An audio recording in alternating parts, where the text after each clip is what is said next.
Salut, comment dire? Alors je suis malade en fait, je suis bien malade. Je m'étais dit, j'avais dit la dernière fois que j'avais été très très fatigué. Il y a bien une raison pour ça, c'est que en fait j'avais un petit dérangement à l'oreille, comme un petit bouchon d'oreille. Donc j'ai pris l'initiative de me débarrasser de ça, donc j'ai pris un peu de cérulyse et j'ai pris rendez-vous chez mon médecin traitant pour au moins, comment dire, au moins faire mon ordonnance pour les lunettes, parce que je devais y aller de toute manière. Et je me suis dit, si j'arrive pas à enlever tout seul ce petit bouchon d'oreille, le médecin traitant me l'enlèverait en fait. Et j'ai pas réussi à l'enlever tout seul.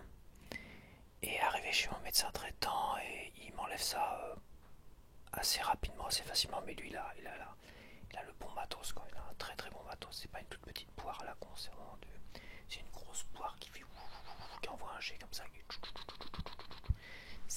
Ça te remue bien la tronche. Et là, c'est tombé.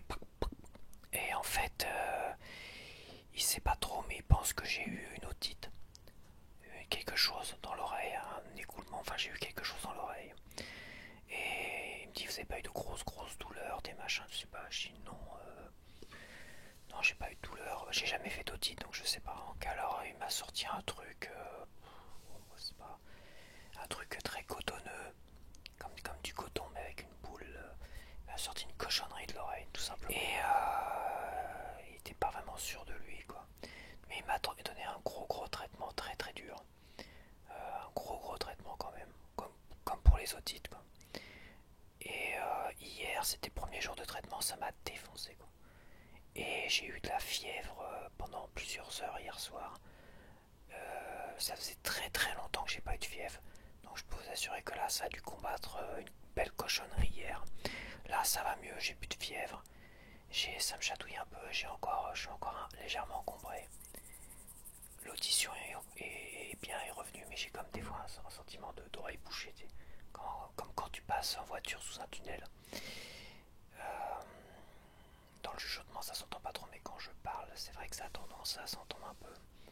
Et ça chatouille, c'est un peu brûlé, mais un sentiment d'irritation. Mais je me demande s'il a pas mis une eau trop chaude, parce qu'il m'a brûlé un petit peu. Enfin, il était pressé aussi. Je le connais depuis longtemps et je sais qu'il prend énormément son temps en général. Et quand j'ai des rendez-vous le soir, des fois, le record que j'ai fait dans l'attente, c'est 3 heures d'attente. 3 heures, ça c'est un record. Et là, je suis arrivé, il y avait plein de monde à 18h50, je me dis. Et je vois qu'il éjecte un peu tout le monde au bout de 5-10 minutes. 5 minutes, il éjecte, 10 minutes, il éjecte. Tu sais, c'est bizarre. Le mec, il est pressé pour une fois. Parce que lui, quand tu vas le voir, mon médecin traitant, il a tendance à, comment dire, à faire son petit café, il ouvre son courrier. Ouais, comment ça va toi, machin, il me tutoie des fois, tu sais, il répond à ses mails, tatati tatata, il finit un truc en cours, enfin bref. Là, rien du tout, là, c'est tout de suite on y va, en machin, tout ça. Et ouais, il m'a un peu brûlé, quoi. C'était un peu trop chaud. Donc je me demande s'il m'a pas brûlé. Ouais. Enfin bon, ce sera pas la première connerie de sa part à mon égard. Mais bon, c'est pas grave, de toute façon. L'important, c'est que j'enlève la cochonnerie qu'il y a, quoi que je sais pas, une otite, je sais même pas ce que c'est. Bon, c'est une infection de l'oreille. C'est très insidieux, il paraît. Mais bon, moi, j'ai pas vraiment eu de douleur là. C'est vrai, une fois qu'il m'a enlevé la cochonnerie dans l'oreille, c'est vrai que là, j'ai eu un peu de douleur, mais c'est très léger. Ça m'empêchera pas de dormir. Ça m'a pas empêché de dormir. Après, c'est vrai que le traitement, il m'a bien défoncé. Je suis plat, à plat. Je suis totalement à plat. Là, ça va, je l'encaisse mieux aujourd'hui. Et j'attends de voir pour la fièvre. Je me dis, c'est une bonne chose, c'est-à-dire que il y a une cochonnerie qui est en train de. Les antibiotiques, il m'a mis le max. Donc, hier matin, de bonne heure, obligé d'aller à la pharmacie. J'ai rencontré une très jolie pharmacienne.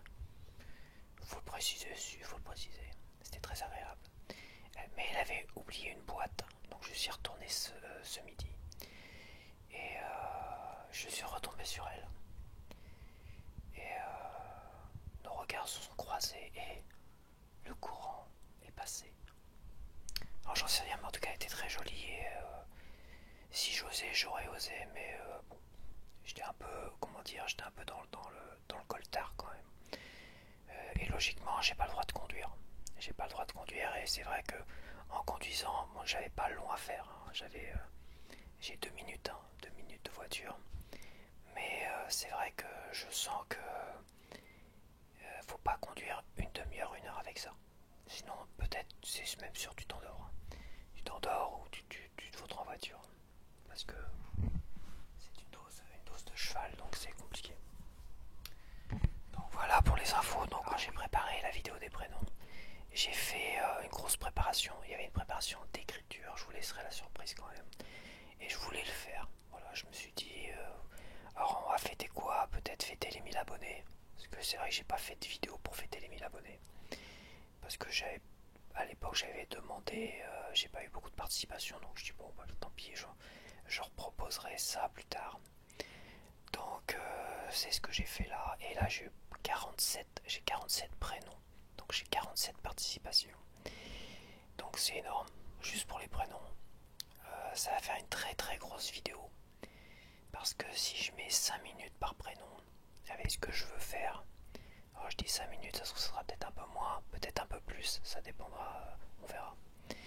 Donc on fait le calcul, hein, 5 fois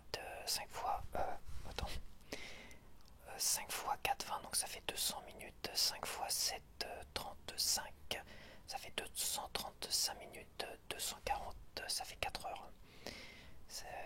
Ça ferait une vidéo de 4 heures si je suis à 5 minutes par prénom, plus un blabla de départ, et peut-être un blabla de fin.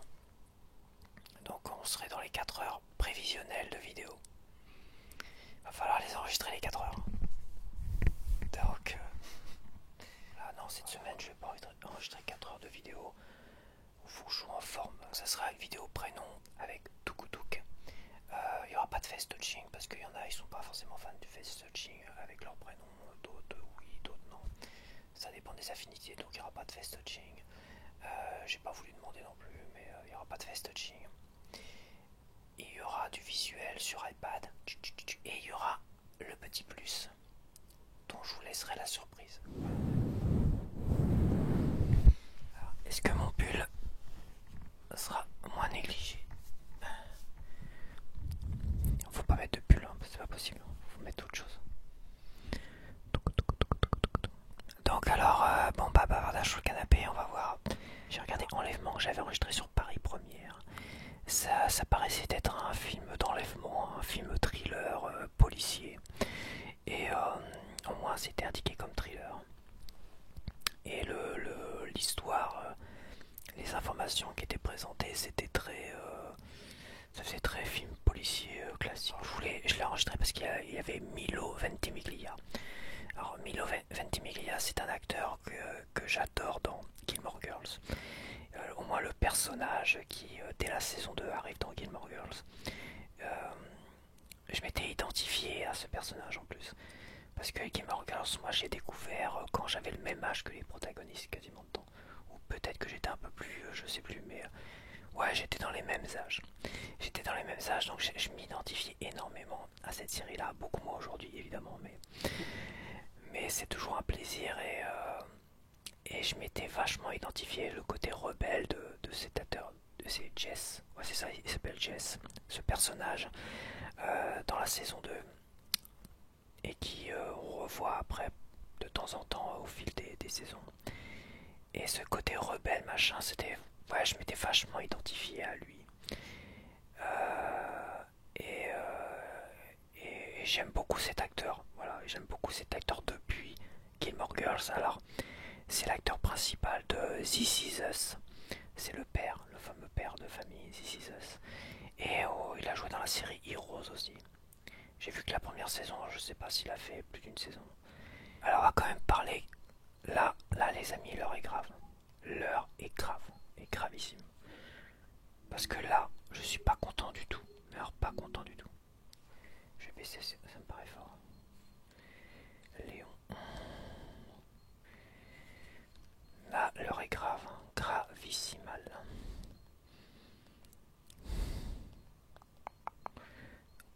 On va parler. Je vais baisser.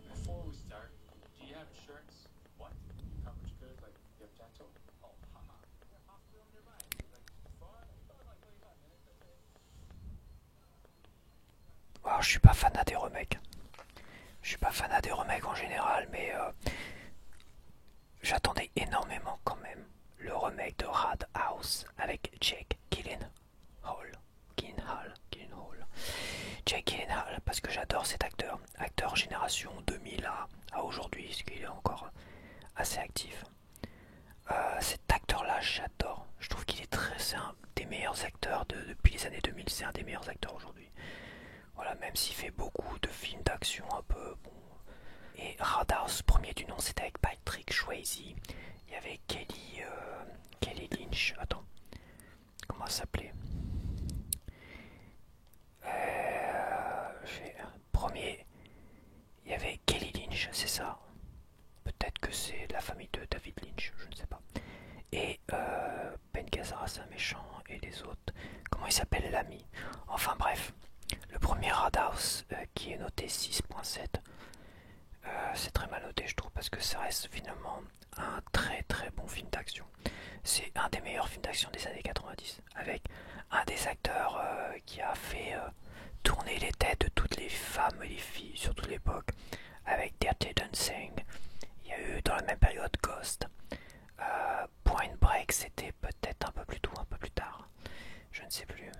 Peut-être un peu plus tard. Donc c'était vraiment un grand acteur, Patrick Swayze à cette époque, un acteur populaire, charismatique.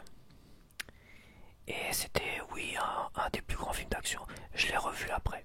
J'ai vu le remake et j'ai revu Roadhouse après.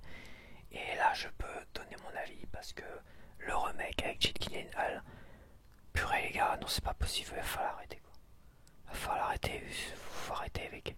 Alors les mœurs d'aujourd'hui, j'ai bien peur que les mœurs d'aujourd'hui, sans rentrer précisément dans le détail de ces mœurs là, parce que il y en a, ils se vexent facilement. Mais les mœurs d'aujourd'hui vont faire en sorte qu'on n'aura que de la merde à regarder. Au moins pour des films d'action comme ça. Autant ça aurait été un film à part, qui serait parti sur autre chose, tu vois, ils auraient évité de faire un parallèle avec le premier Rodas. Ils auraient pas mis le même nom, ils auraient pas fait le même parallèle. Bon, je dis bon, bah c'est un film d'action qui est intéressant, même si bon, c'est pas très très crédible. Les effets spéciaux sont pas fous non plus. L'effet spécial de la voiture qui avance, qui fonce sur Dalton, il est pas fou quoi. Mais les mœurs d'aujourd'hui, bah voilà. Le premier Roadhouse, c'était un film glamour, sexy. Il y avait du sexy dedans, mais pas que du sexy au niveau des femmes, parce qu'on voit Patrick Swayze à poil hein, aussi. Bon, on voit pas sa bistouquette, mais il est à poil. Il y avait vraiment le côté sexy, glamour, très coloré, vivant, parce que Dalton a un ami qui vient le voir et tout ça. C'était finalement très crédible parce que c'était sur le métier de videur où Dalton il entraîne des gars et il dit bah tu sais faut être cool, faut être machin, tout ça. On n'est pas là pour se fighter la tronche, voilà, on a un métier à faire et si vraiment à un moment donné ça va trop loin, et bah là on est plus cool du tout et on y va. Et c'est vrai qu'à revoir, c'est vrai qu'à l'époque ça faisait très très exagéré comme film et, et quand tu vois le remake et tu retombes sur Rodas, le premier, tu te dis bah finalement c'est pas du tout exagéré quoi. Parce que Patrick Swayze se prend pas de coup de couteau dans le bide. Voilà, parce que quand tu te prends un coup de couteau dans le bide, si t'es encore en état d'aller à l'hôpital, je te conseille d'aller à l'hôpital. Hein. Mais sinon tu crèves quoi. Voilà. Et je me dis c'est bizarre quoi, je veux dire, il commence le remake de Rodas avec l'autre qui se laisse mettre un couteau dans le bide et qui oh, c'est pas grave, attends ça va peut-être gicler un petit peu, il retire son couteau et après il se recoue tout seul. Mais non, c'est n'importe quoi, c'est n'importe quoi, ça m'a énervé. Les 5 premières minutes du remake ça m'a énervé. Et à un moment donné bah, je dis peut-être que dans le premier Rodas c'est comme ça mais c'est bizarre ça. Et en fin de compte, le premier Rodas, non, ils se prennent pas des couteaux dans le bide. Et ceux qui se prennent des couteaux dans le bide dans le premier Rodas, ils sont morts. Ils sont morts. Sans en dire plus. Patrick Swayze au début par exemple, il se prend un coup de tesson de bouteille, tcha, dans l'épaule.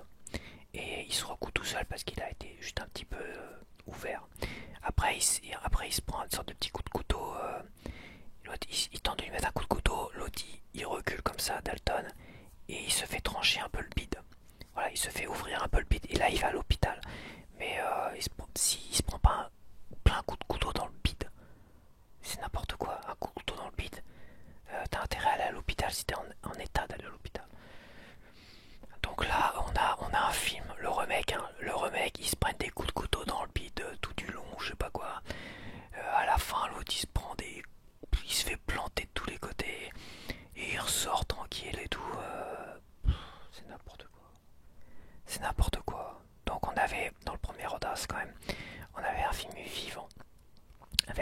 bonne musique, une bonne bande sonore. Bah, la bande son c'était rock'n'roll, mais il y avait Michael Kamen, ouais c'est ça, Michael Kamen, qui on reconnaît un peu la patte de l'arme fatale, de la saga l'arme fatale et tout ça, même Piège de cristal.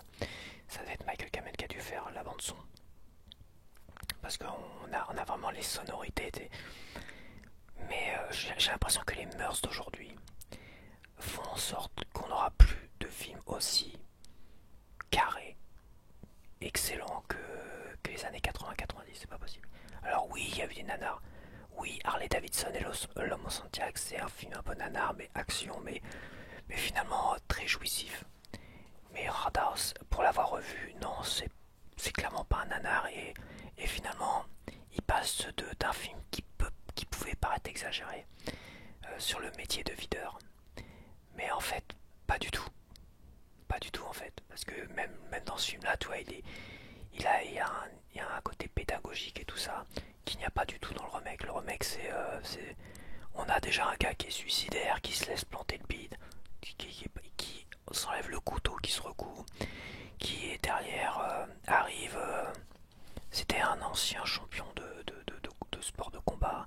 Quand il arrive dans le bar, il se pose comme ça, puis il en a rien à foutre, il donne pas vraiment de consignes, il est un peu désabusé, bon pourquoi pas, ça aurait pu faire un autre film, mais pas. Il a rien à voir avec Dalton. Il n'y a pas de scène d'amour non plus. Voilà, la scène d'amour qui est mythique dans le premier Roadhouse où tous les garçons de l'époque, en âge de copuler, on va dire, rêvaient de dire ouais, moi je vais faire la même chose que Patrick Swayze, quoi. Enfin bref, scène de sexe, bon évidemment, c'est pas une scène de sexe pornographique, hein, mais c'était une scène de sexe qui était quand même assez mythique. Il y a plein de trucs qui sont mythiques, comme le fait faut être cool, jusqu'au moment où faut plus être cool. Toi, il y avait vraiment plein de choses mythiques. Il y avait le salut de Patrick Swayze aussi, ce fameux salut que beaucoup ont copié ce salut-là. C'est un film qui a marqué sa génération. Et dans le remake, t'as rien qui marque, t'as pas de truc qui marque, t'as pas la scène de sexe déjà. Alors la nana est pas mal, elle fait un peu garçon manqué, mais finalement, bah, on va pas la mettre trop sexy, on va pas mettre la scène de sexe. Et finalement, l'actrice principale est reléguée un peu en actrice de second rôle que tu vois quasiment pas. L'histoire est bateau et bidon. Les effets spéciaux sont pourris. Les effets spéciaux sur le pont avec la voiture, c'est un ridicule. C'est un ridicule. C'est tellement mal fait. Jake Gyllenhaal qui est un super acteur. Bah là, il démontre pas grand chose. Il fait son petit sourire en biais là, son petit sourire niais, tu vois. Mais franchement, il y gagne pas à faire ça, quoi, à faire un film comme ça. Voilà. Les scènes de bagarre sont assez jouissives, quand même, assez jouissives, mais pas plus jouissives que celles du premier Audace, et beaucoup moins crédibles. Parce que quand ça commence à s'enfoncer des trucs dans le corps comme ça, c'est un peu n'importe quoi. L'autre qui fonce. Enfin bref, c'est n'importe quoi. C'est pas. C'est pas crédible. C'est. C'est pas beau. C'est pas un beau film. La photographie, elle est pas belle. La photographie, je la trouve la photographie du remake très paresseuse, très poisseuse et paresseuse. J'ai l'impression quand même que c'est dans le ton. Voilà, je vais faire l'avocat du diable. Je vais quand même défendre ce film-là, ce remake. Je vais faire l'avocat du diable. Dans ce qui se fait ces derniers temps, c'est plutôt pas mal. C'est dans le ton en fait. C'est dans le ton des trucs pas très crédibles. Et c'est vrai que les remakes, j'en suis pas fan du tout. Il y avait Vampire, vous avez dit Vampire, ils avaient fait un remake bidon de chez bidon. Et là j'ai envie de dire stop. Stop au remake. Ça c'était le dernier en date, c'est quand j'ai dit c'est Prime qui va le faire avec Jake et ouais cool. Puis finalement, stop. Stop au remake. Arrêtez les remakes, je vous le dis. C'est moi qui donne les ordres. Arrêtez les remakes, laissez-les tranquilles. Alors qu'est-ce que j'ai vu d'autre? Ah bah je me suis fait les Enola Holmes sur Prime. Les deux. Alors le premier j'ai adoré. Donc c'est un truc trucs récents, donc ça reste un film vraiment très sympathique avec la Millie Bobby Brown là, de Stranger Things. Franchement, j'ai pas été déçu par le premier. Ils ont fait quelque chose d'original avec les mœurs d'aujourd'hui. On va dire les mœurs d'aujourd'hui, et ça fonctionne plutôt bien. Enola Holmes. C'est bien ça, c'est Enola Holmes. Enola Holmes. C'est le bordel, j'arrive pas à m'y retrouver moi sur Prime, sur Netflix. Donc Enola Holmes. Enola Holmes, c'est la nièce de Sherlock Holmes, qui est jouée par je sais plus comment il s'appelle. Je ne sais plus comment il s'appelle. J'arrive à retrouver au moins les films que j'ai vus.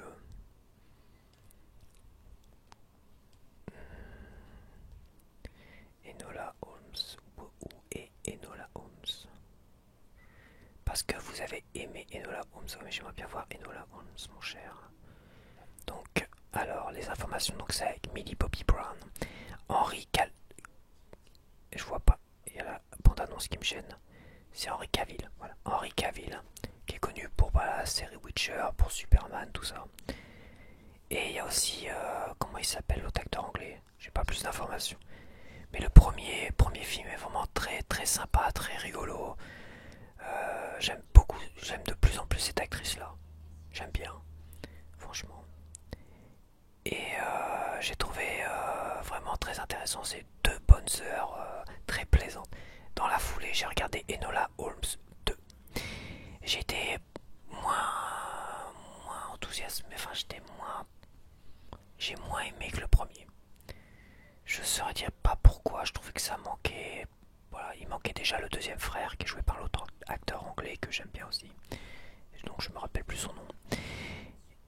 Et, je sais pas, je sais pas, il y a des trucs qui me dérangent un peu plus dans le 2. Voilà. Sûrement, peut-être à cause encore, j'ai dit, de vouloir. Le problème des mœurs d'aujourd'hui, c'est qu'on veut faire plaisir à beaucoup trop de monde, en fait. On veut faire plaisir à beaucoup trop de monde, on veut blesser personne, donc on prend zéro risque. Et des fois, on va dans un sens qui est un peu particulier pour. Voilà, je sais pas, je trouve que voilà, Enola Holmes premier, parfait, très bien, c'est original, c'est parfait. Le 2, tu sens que ça pousse un peu dans ce sens, dans un sens qui me plaît pas trop, donc c'est pas mal quand même. J'ai passé un bon moment, mais moins bon que le premier. Ils vont peut-être en faire un 3, je crois, et je serai présent pour regarder le 3. Alors j'ai vu Boîte Noire aussi, Boîte Noire qui m'a été conseillée par Isma ASMR. Oui, c'est Isma ASMR. Je vais peut-être écorcher son nom, je suis désolé. Accueil. Donc Boîte Noire, c'est un film français. Alors l'histoire est pas mal, franchement c'est un bon film français.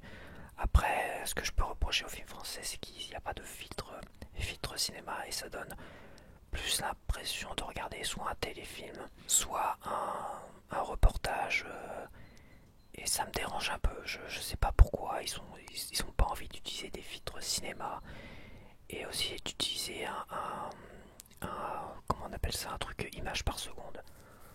C'est peut-être du 25-24 images par seconde, je crois, les films en général. Bon, ça donne un côté, avec un filtre, un côté très cinéma où t'as l'impression. Voilà, c'est cette touche américaine que les Américains ils savent faire. Les Allemands, je l'ai vu encore récemment parce que j'ai regardé aussi The Signal. The Signal, la série allemande, plus un film de vampire allemand. Ils savent y faire aussi. Voilà, The Signal, il y a 4 épisodes. C'est très très bien aussi. C'est vraiment très très prenant.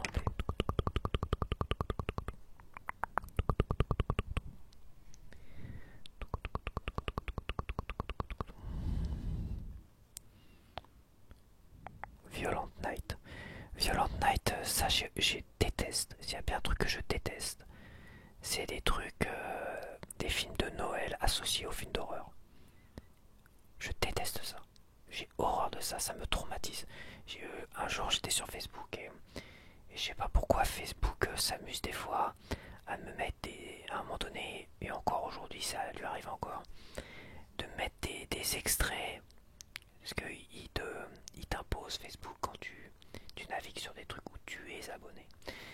tu tombes sur des trucs où tu es pas du tout abonné. Donc il t'impose, il fait de la pub pour d'autres pages, des trucs comme ça.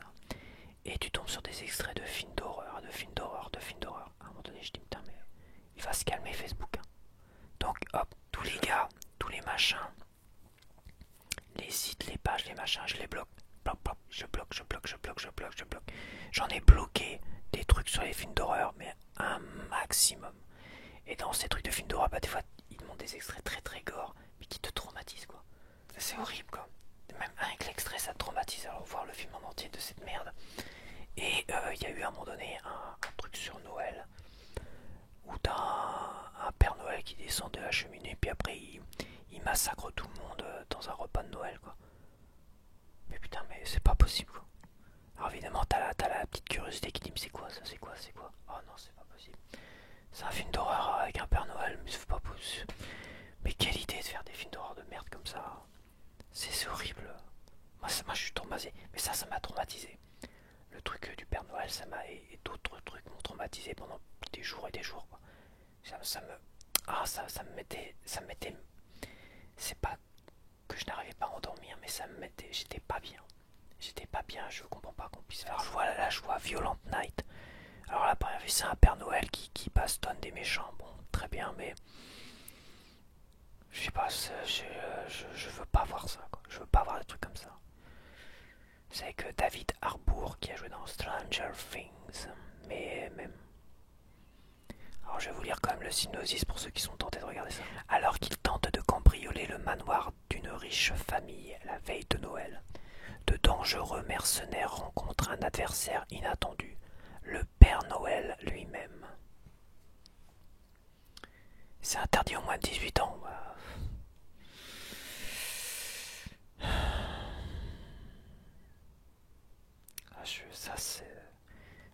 J'aime pas ça. Ou j'aime pas ça. J'aime pas ça du tout.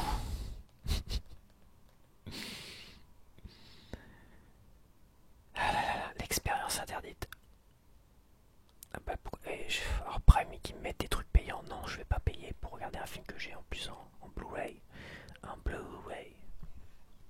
Qu'est-ce qu'ils sont chiants. Ils nous mettent en avant des trucs payants en Prime. Ah, vous avez dans l'après-midi du dimanche à 14h40, vous avez un message. Une comédie romantique cultissime avec Meg Ryan et Tom Hanks. Donc ça, si vous l'avez pas vu, génialissime. C'est une de mes, allez, dans mes comédies romantiques préférées. Je mettrai, vous avez un message. Je mettrai Quand Harry rencontre Sally, toujours avec Meg Ryan d'ailleurs. Je mettrai Coup de foudre à Notting Hill. J'aime bien Love Actually aussi. J'aime bien The Holiday. The Holiday, ouais c'est ça. Oui c'est The Holiday. Donc ouais. Et vous avez un message, franchement, c'est toujours plaisant de le regarder. J'ai dû le voir plein de fois. Je l'ai encore regardé quand il est repassé à la télé là et c'est un petit film, tu te le regardes comme ça, tu te sens triste tout seul comme ça, ça fait du bien. Donc pour dimanche on a Spider-Man Far From Home avec Jake Gyllenhaal justement en méchant. Qui voilà, c'est pas des rôles que j'aime pour lui. Voilà, c'est pas des rôles, c'est un rôle secondaire de méchant. Bon bah écoute, il a fait, je pense qu'il crache pas sur le travail, mais il pourrait, Jake Gyllenhaal, il pourrait comme d'autres grands acteurs faire moins de films mais mieux les choisir. C'est un film très plaisant, il a pas de souci, mais bon, pour cet acteur là, voilà quoi. En deuxième partie de soirée, sur la une, vous avez Moonfall que j'avais vu découvert sur Prime, que j'avais bien aimé. J'ai bien aimé, film catastrophe vraiment sympathique.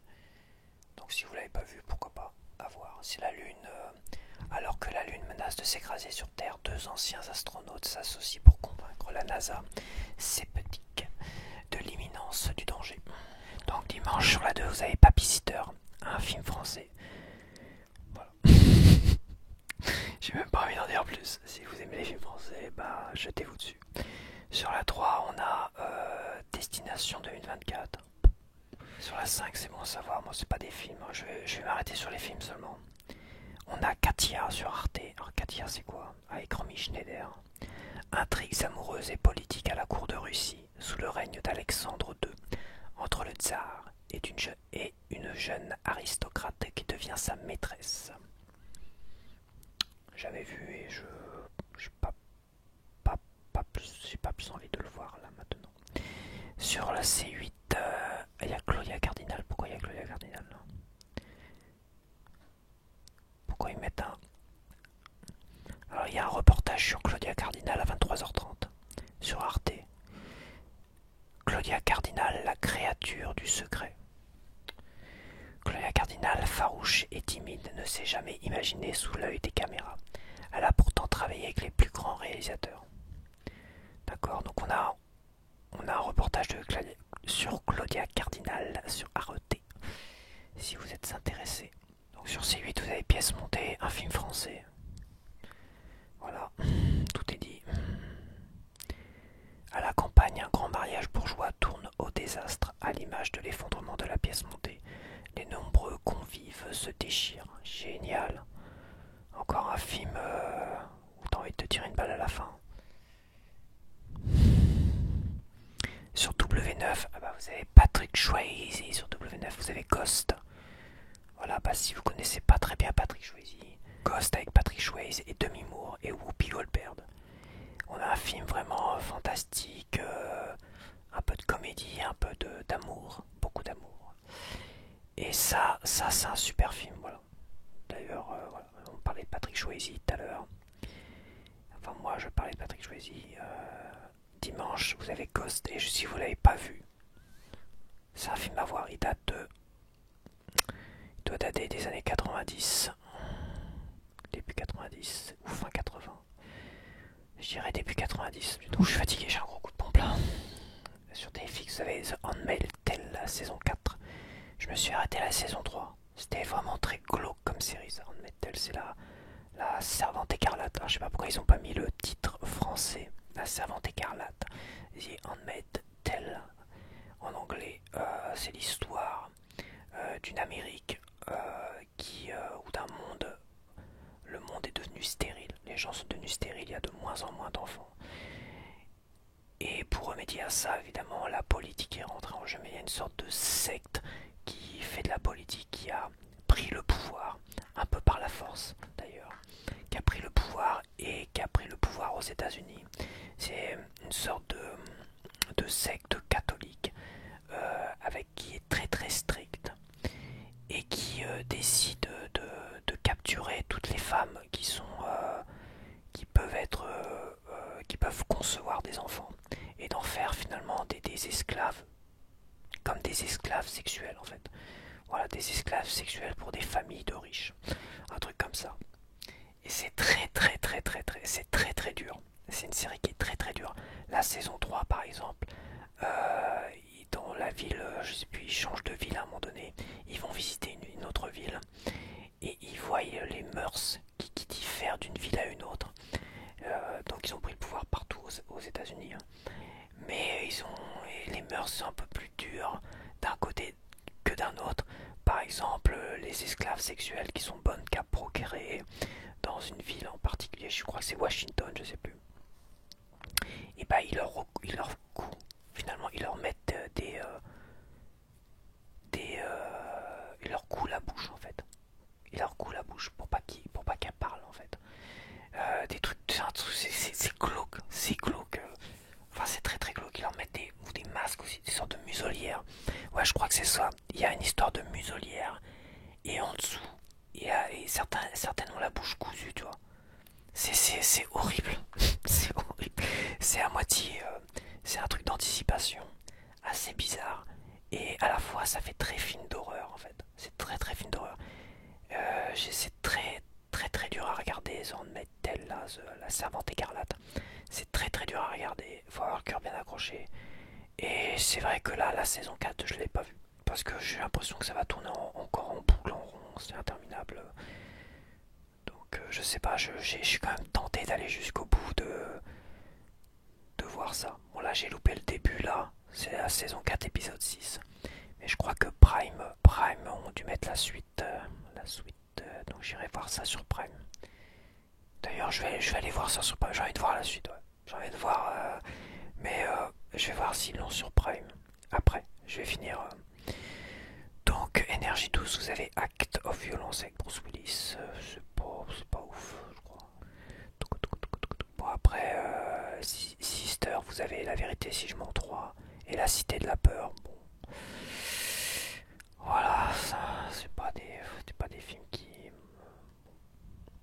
La, La Cité de la Peur, je me rappelle l'avoir vu au cinéma. Et je me rappelle, il y avait un énorme engouement pour aller voir ce film-là des nuls au cinéma. Moi, j'étais pas fan des nuls pour autant. Et on y avait été à plusieurs le voir le soir. Et quand on s'est retrouvé dans la salle, il restait quelques places. On était arrivé vraiment les derniers, quoi. Les derniers des derniers, quoi. On est vraiment arrivé à la fin. Et avant que le film commence, t'avais des mecs, et c'était assez rare de voir ça, des mecs. C'était à l'UGC de Mondeville. Ça existait déjà ouais, à l'époque. L'UGC de Mondeville, il y avait des mecs qui te plaçaient en fait. Ils me disaient, bon bah je suis désolé, je vais devoir vous séparer. Donc mes potes, il y en a un qui a été là-bas, un qui a été à l'autre bout de la salle, et moi j'étais tout au bout, devant, tout au bout devant, sur le côté, vraiment écrasé sur le côté, tout seul comme un petit malheureux. Je voyais les films comme ça, tu vois, en grand comme ça. C'était c'est incroyable, c'était vraiment c'était pas un bon souvenir. Bon, avant de vous laisser, je vais quand même aller voir sur Prime Video, voir s'ils ont La Servante écarlate.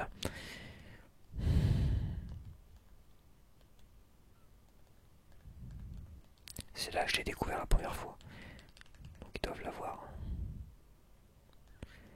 La Servante écarlate. Je suis fatigué là, j'ai les yeux. J'ai les yeux explosés. Je suis fatigué. C'est ouf. Alors, La Servante écarlate. C'est bon, il y a la saison 1. Il y a. Là, c'est la saison 5. Il y a même la saison 5, dis donc. Attends, c'est le bordel, les amis. Donc, elle est disponible. Les 5 saisons sont disponibles. Alors, je sais pas si ça s'arrête à la saison 5. J'espère que ça s'arrête quand même parce que. Voilà. Alors, ça, si vous voulez voir une série prenante, terrifiante, je vous la conseille quand même. Alors, c'est pas ultra gore. Enfin, c'est pas. Il y a des scènes très très choquantes, très très dures. Mais ça vaut le coup d'œil. Ça vaut le coup d'œil parce que ça peut arriver. Ce qui est dérangeant, c'est que c'est une série d'anticipation. Mais comme tous les romans ou les films d'anticipation, ça peut arriver. C'est voilà ce qui pourrait arriver si à un moment donné les gens deviennent stériles. Voilà ce qui pourrait arriver.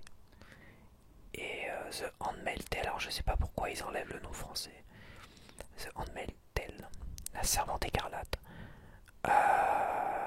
Ouais, ça, on pourrait rentrer dans des dérives comme ça. Une grosse dérive comme ça, sectaire. Et c'est ça aussi qui est très très effrayant. Ça, je vous conseille. Ouais, je suis pas du genre à conseiller des trucs trop glauques. Pas du tout même. Mais alors ça vaut le coup. Je vais d'ailleurs m'endormir dessus là. Je vais continuer la saison 4.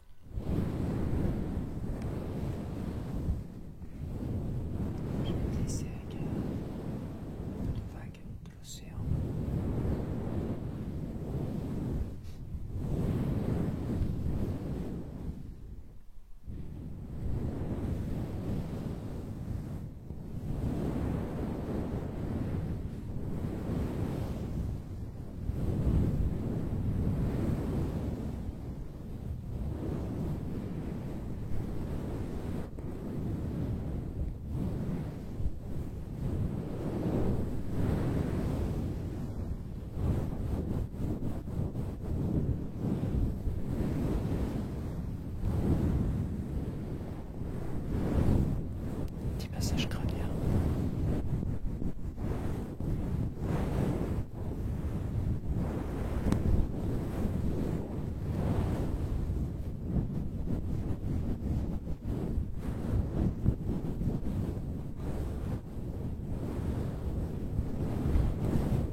déjà je tombe de fatigue.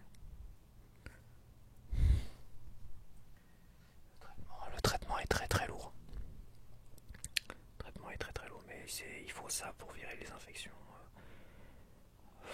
C'est très lourd. Donc alors, je vais te laisser. Je vais vous et te laisser. Je vais faire une grosse vidéo après. La vidéo des prénoms que